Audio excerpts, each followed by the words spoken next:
एक सुंदर जंगल में एक बड़ा सा भालू रहता था। नाम था राजा।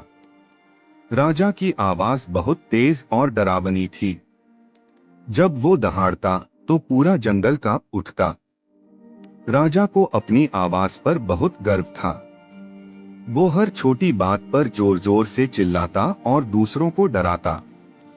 एक दिन एक नन्ही चिड़िया ने उससे कहा, राजा भैया, इतनी जोर से मत चिल्लाओ, हमें डर लगता है। राजा हंस पड़ा, डर ही तो मेरी ताकत है।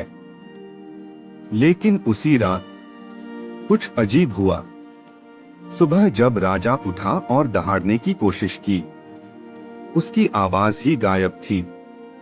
अब वो जितना भी कोशिश करता, बस हल्की सी फुसफुसाहट निकलती। राजा घबरा गया। अब कोई उससे नहीं डर रहा था, बल्कि कोई उसकी बात भी नहीं सुन रहा था। वो मदद के लिए इधर उधर गया, लेकिन जिन जानवरों को वो पहले डराता था, उन्होंने उसकी ओर ध्यान ही नहीं दिया।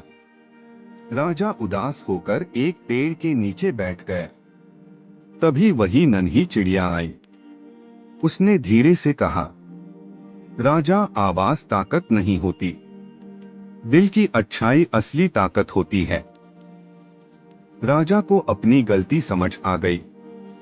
उसने इशारों और अपने काम से सबकी मदद करना शुरू किया।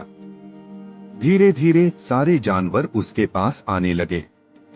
अब वो उससे डरते नहीं थे, बल्कि उसे पसंद करने लगे। कुछ दिनों बाद राजा की आवाज वापस आ गई, लेकिन इस बार उसने कभी किसी को डराने के लिए नहीं, बल्कि सबको संभालने और मदद करने के लिए अपनी आवाज का इस्तेमाल किया। सीख मोरल, असली ताकत आवाज या डर में नहीं, बल्कि अच्छे दिल और व्यवहार में होती है।